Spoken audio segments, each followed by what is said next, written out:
This is the 4th of August, 2024. This was published on the 3rd, put up by Fox News, written by Chris Pandolfo, P-N-D-O-L-F-O. Title: House Armed Services Chairman responds after Defense Secretary reverses 9/11 plea deal. Republicans still want answers after the Pentagon offered 9/11 mastermind Khalid Sheikh Mohammed a now scrapped plea deal. You know what they need to take a look at as well? I mean, these guys have been in Guantanamo for 3 years? And they haven't gone to trial. What's wrong with this picture, huh? Let's listen to this clip, see if there's an ad there first.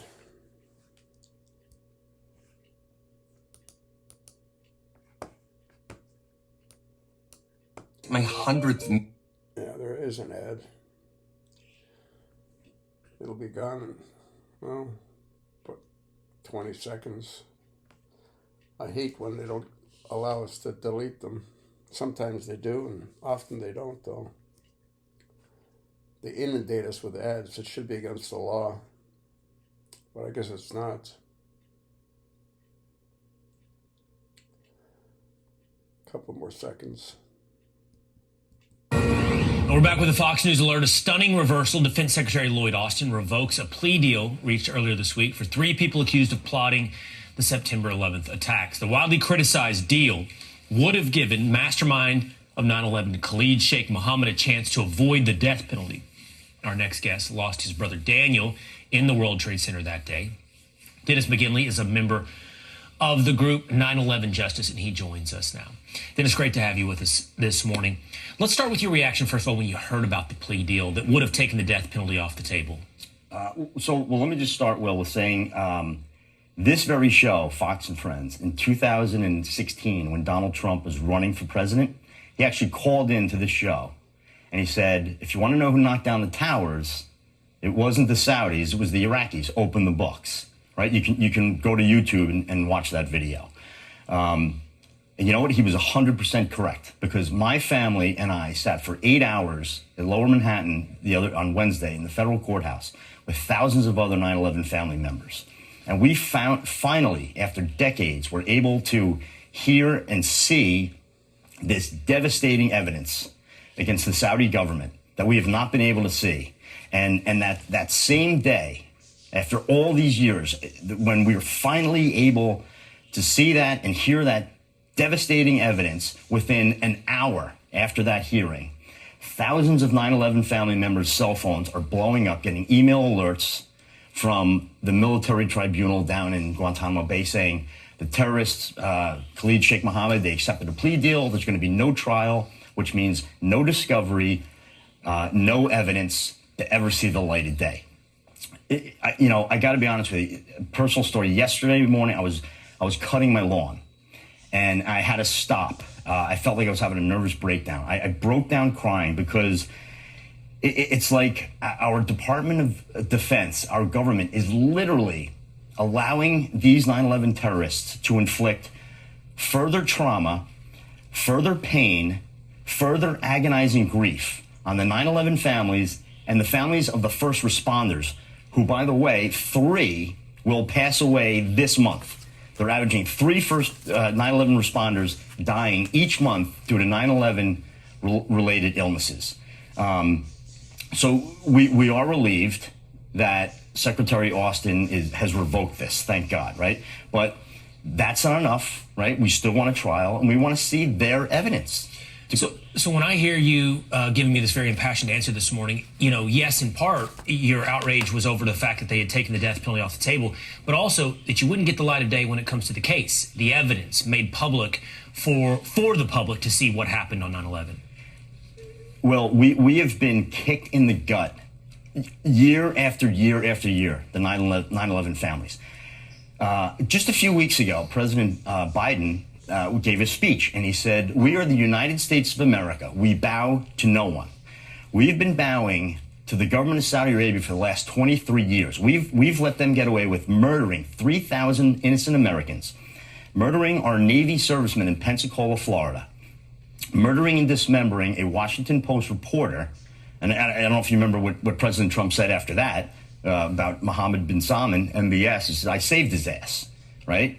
And Jared Kushner gets $2 billion for his hedge fund. I mean, come on, man. Like this, it's just, we've let them get away with destroying or ruining our institution of professional golf.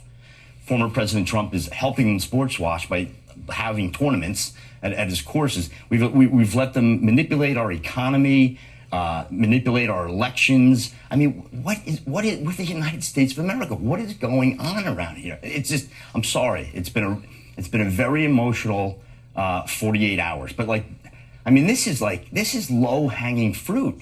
This is the only bipartisan issue that everyone can get behind, both sides of the aisle. We have champions on both sides of the aisle on this. This should be uniting America. The 9/11 families, we weren't the only ones attacked. We were all attacked on that day. So in the end, and I've got to go in just a moment here, Dennis, but I want to use this opportunity that I have with you to fully understand your perspective. It seems to be this, that you have seen the evidence. The 9/11 families sat there that day. You gave me the timeline on when your phones blew up about this plea deal. And it was on the heels of you seeing the evidence about the role of essentially the Saudis in 9/11. And you feel thwarted at every turn, it sounds like, by both parties in Washington and multiple levels, including this plea deal, on getting any sense of accountability for what happened on 9/11. We've been fighting our Department of Justice, our FBI, and frankly our government for the last 20 years. And it's like every time, you get, like I mentioned before when we were off air, like President Trump, and again, full disclosure, I voted for him, but he invited our president, Brett Eagleson, president of 9/11 Justice, him and his mom, to the White House on September 11th, 2019. He looked Brett in the eye, shook his hand, and said, I'm behind you, I'm going to help you, I'm keep fighting the fight. 24 hours later, they declared state secrets on the documents. I mean, again, it's like, why are we punished? The 9/11, why are we always treated so unfairly? Is it like, what crime did we commit? We're just trying to find the truth of who murdered our loved ones. This is a national nightmare. It needs to end. We've been through enough. I've got to go. Do you have hope? Do you have hope for this accountability? Like I said, we've been kicked in the gut so many times before. We've heard so many promises, but we're not going away. After hearing this evidence and seeing it the other day, we are more energized. We are not going away, and yes, we are hopeful. All right, Dennis, thank you so much for being with us this morning. Thanks, Will. Oh, Dennis's brother was on the 89th floor, oldest of 5 brothers. How many kids under the age of 10 on 9/11? 5. 5 kids under the age of 10 on 9/11. There he is on your screen right now. In the course of our conversation, I don't want to forget that part as well. Thank you, Dennis. Thanks, Will. All right. I'm going to try to reach out to Dennis McGinley. That's MC capital Ginley. I don't know if I can find him, but I'm going to try to reach out to him because, they're barking on the wrong tree. It isn't Saudi Arabia. It's the United States government of America. And that's why they don't want this to go to trial, because that will eventually percolate to the surface. Don't know if you folks saw that video that I did where I showed you the hole in the Pentagon wall at ground level with no wing marks, with no engines going through the wall, and they would have gone through like torpedoes. They're 11,000 pounds each. And there would have been massive ground scars since the engines hang below the fuselage. It's absolute clear evidence that was a Tomahawk or a cruise missile. The burn marks at the very top prove it. What's in an airplane that'll cause burn marks at the top? Nothing. That's what I want to bring to Dennis McGinley's attention. Don't know if I'll be able to reach him, but I'm going to darn well try. House Armed Service Chairman Mike Rogers, Republican, Alabama, told Fox News Digital his committee will continue to probe a scrap plea deal with the alleged terrorists behind the September the 11th World Trade Center attacks. I might try to get a hold of Mike Rogers as well. Defense Secretary Lloyd Austin on Friday stunningly revoked a controversial plea deal that would have reportedly taken the death penalty off the table for 9/11 mastermind Khalid Sheikh Mohammed Walad Mohammed Shalik Mubarak bin Atash and Mustafa Ahmed Adam Alahawaski. I don't know where the hell I get these stupid names. Who are awaiting trial in Guatemala Bay, Cuba. They've been there for 23 years, which is totally insane. The announcement came after House Republicans on the Armed Services and Oversight Committee separately launched investigations into the circumstances of the plea agreement. I appreciate that Secretary Austin listened to my concerns and reversed this horrible decision, Rogers told Fox Digital on Saturday.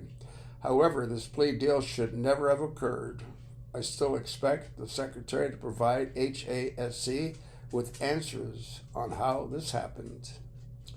Rogers wrote to Austin on Thursday demanding documents related to the plea deal, including all documents and communications containing terms, conditions, agreements, side deals, or any mutually developed related condition or linked agreement with any party relating to terms and conditions of the plea agreement. I'm going to have to get a hold of Mike Rogers. Going to have to write that down. Mike Rogers.